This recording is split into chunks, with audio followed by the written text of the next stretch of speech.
നമസ്കാരം. പോളണ്ടിലെ ഓൾസോ സർവകലാശാലയിൽ ജീവനക്കാരിയെ യുവാവ് കഴുത്തറുത്ത് കൊന്നു. 22-കാരനായ കൊലപാതകിയെ പോലീസ് പിടികൂടിയിട്ടുണ്ട്. കോടാലി ഉപയോഗിച്ചാണ് ഇയാൾ ഈ ജീവനക്കാരിയെ കൊന്നത് എന്നാണ് പോലീസ് വൃത്തങ്ങൾ നൽകുന്ന സൂചന. എന്നാൽ ആക്രമണത്തിൻ്റെ പിന്നിലുള്ള ലക്ഷ്യമെന്താണ് എന്നുള്ളതിനെക്കുറിച്ച് ഇനിയും വിശദാംശങ്ങൾ പുറത്തുവിട്ടിട്ടില്ല. മാത്രമല്ല, ഇയാളെ തടയാൻ ശ്രമിച്ച അവിടുത്തെ ഒരു സുരക്ഷാ ജീവനക്കാരനും പരിക്കേറ്റിട്ടുണ്ട്. ഇയാളെ ഗുരുതരമായ അവസ്ഥയിൽ ഇപ്പോൾ ആശുപത്രിയിൽ പ്രവേശിപ്പിച്ചിരിക്കുകയാണ്. യുവാവ് കോടാലിയുമായിട്ടാണ് വൈകുന്നേരം 5:40 ക്യാമ്പസിലേക്ക് കടന്നു വന്നത്. തുടർന്ന് യുവതിയെ ആക്രമിക്കുകയായിരുന്നു. സർവകലാശാലയിലെ ഭരണവിഭാഗത്തിലെ ഒരു ജീവനക്കാരിയായിരുന്നു കൊല്ലപ്പെട്ട യുവതി. അക്രമിയുടെ ലക്ഷ്യം എന്താണ് എന്നുള്ള കാര്യം ഇനിയും മനസ്സിലായിട്ടില്ല. ഇയാൾ സർവകലാശാലയിലെ ഓഡിറ്റോറിയത്തിലേക്കും കടന്നു പോകുന്നതായി കണ്ടതായി ആളുകൾ പറഞ്ഞു. പോലീസ് പിന്നീട് നടത്തിയ അന്വേഷണത്തിൽ സർവകലാശാല ക്യാമ്പസിനുള്ളിൽ നിന്ന് യുവതിയുടെ തലയും ആക്രമിക്കാൻ ഉപയോഗിച്ച കോടാലിയും കണ്ടെത്തിയിട്ടുണ്ട്. ലോകത്തെ പ്രശസ്തമായ സർവകലാശാലകളിൽ ഒന്നാണ് പോളണ്ടിലെ ഓൾസോ സർവകലാശാല. ഈ സംഭവത്തെ വലിയ ദുരന്തം എന്നാണ് സർവകലാശാലയുടെ അധികൃതർ വ്യക്തമാക്കിയത്. ഓൾസോ സർവകലാശാലയിൽ ഇന്ന് ദുഃഖാചരണം പ്രഖ്യാപിച്ചിരിക്കുകയാണ്.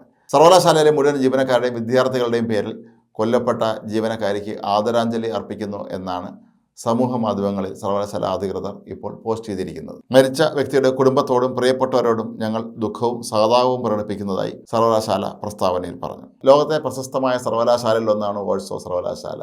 ഇവിടെ നടന്ന ഈ ഒരു സംഭവം വിദ്യാർത്ഥികളെയും ജീവനക്കാരെയൊക്കെ തന്നെ ആകെ ഭയചകിതരാക്കിയിരിക്കുകയാണ്. എന്ത് കാരണം കൊണ്ടാണ് ഇയാൾ സർവകലാശാല ക്യാമ്പസിലേക്ക് കടന്നു വന്ന് ഇത്തരത്തിലുള്ള ആക്രമണം നടത്തിയത് എന്നുള്ള കാര്യം ഇനിയും വ്യക്തമല്ല. വെറും 22 വയസ്സ് മാത്രം പ്രായമുള്ള ഒരാളാണ് ഈ അതിക്രമങ്ങൾ നടത്തിയിരിക്കുന്നത്. സർവകലാശാല ജീവനക്കാരി അവരുടെ ഓഫീസിനുള്ളിൽ വെച്ച് തന്നെയാണ് ഇയാൾ കഴുത്തറുത്ത് കൊന്നത്. എന്ത് കാരണം കൊണ്ടാണ് ഇയാൾ ആക്രമിച്ചത്, ഇയാളുടെ പേരും മറ്റ് വിശദാംശങ്ങളും എന്താണ് എന്നുള്ള കാര്യങ്ങളൊക്കെ തന്നെ ഇനിയും പോലീസ് പുറത്തുവിട്ടിട്ടില്ല. ഏതായാലും വരും ദിവസങ്ങളിൽ ഇത് സംബന്ധിച്ച കൂടുതൽ വിശദാംശങ്ങൾ പോലീസ് പുറത്തുവിടും എന്നാണ് കരുതുന്നത്.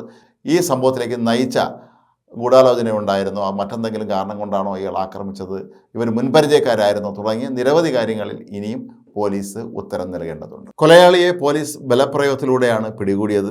ഇതിൻ്റെ ദൃശ്യങ്ങൾ ഇപ്പോൾ സമൂഹ മാധ്യമങ്ങളിലൊക്കെ തന്നെ വ്യാപകമായി പ്രചരിക്കുന്നുണ്ട്. എന്നാൽ ഇയാളുടെ ആക്രമണത്തിന് പിന്നിലെ യഥാർത്ഥ ലക്ഷ്യം എന്താണ് എന്നുള്ളത് ഇനിയും വ്യക്തമല്ല. ഇയാൾ ഈ സർവകലാശാലയിലെ പൂർവ്വ വിദ്യാർത്ഥിയോ മറ്റോ ആയിരുന്നോ, അതോ ഈ കൊല്ലപ്പെട്ട സ്ത്രീയുമായി എന്തെങ്കിലും ഇയാൾക്ക് വിരോധമുണ്ടായിരുന്നോ എന്നുള്ള കാര്യങ്ങളെക്കുറിച്ചൊന്നും തന്നെ ഇനിയും വ്യക്തമായിട്ടില്ല. ഇയാളുടെ ചോദ്യം ചെയ്യുന്നതിൽ കൂടി മാത്രമേ കാര്യങ്ങൾ ഇനി നമുക്ക് മനസ്സിലാക്കാൻ കഴിയുകയുള്ളൂ. പലപ്പോഴും പല വിദേശ സർവകലാശാലകളുടെയും ക്യാമ്പസുകളിൽ ഇത്തരത്തിൽ വിദ്യാർത്ഥികൾ അതിക്രമം നടത്തുന്ന വാർത്തകൾ ഈയിടെ ഏറെ ശ്രദ്ധ പിടിച്ചു പറ്റിയിരുന്നു. പലപ്പോഴും തീവ്രവാദ സംഘടനകളെ ബന്ധപ്പെട്ട് പ്രവർത്തിക്കുന്ന ചില വിദ്യാർത്ഥികളാണ് ഇത്തരത്തിലുള്ള അതിക്രമങ്ങളൊക്കെ തന്നെ കാണിക്കുന്നത്. ചില രാജ്യങ്ങളിലാകട്ടെ അവിടുത്തെ സാമൂഹ്യ വ്യവസ്ഥിതിക്കെതിരെ പ്രതികരിക്കാൻ ഇറങ്ങിയ ചില യുവാക്കളായിരുന്നു ഇത്തരം ആക്രമണങ്ങൾക്ക് പിന്നിൽ പ്രവർത്തിച്ചിരുന്നത്. ഏതെങ്കിലും ഭീകര സംഘടനയുമായോ മറ്റോ ഇയാൾക്ക് ബന്ധമുണ്ടോ എന്നുള്ള കാര്യവും ഒരുപക്ഷേ അധികൃതർ അന്വേഷണത്തിന് വിധേയമാക്കേണ്ടി വരും. പോളണ്ടിലെ ഓൾസോ സർവകലാശാല പോലെ വളരെ പ്രമുഖമായൊരു സ്ഥാപനത്തിലാണ് ഇത്തരത്തിലുള്ള ആക്രമണം നടന്നത് എന്നുള്ളത് പോളിഷ് സർക്കാരും വളരെ ഗൗരവത്തോടു കൂടി തന്നെയാണ് നോക്കിക്കാണുന്നത്. ഇത്തരം സംഭവങ്ങൾ ആവർത്തിക്കാതിരിക്കാൻ ഒരുപക്ഷെ കൂടുതൽ സുരക്ഷാ നടപടികൾ ക്യാമ്പസുകളിൽ സ്വീകരിക്കാനുള്ള സാധ്യതയും തള്ളിക്കളയാൻ കഴിയുകയില്ല.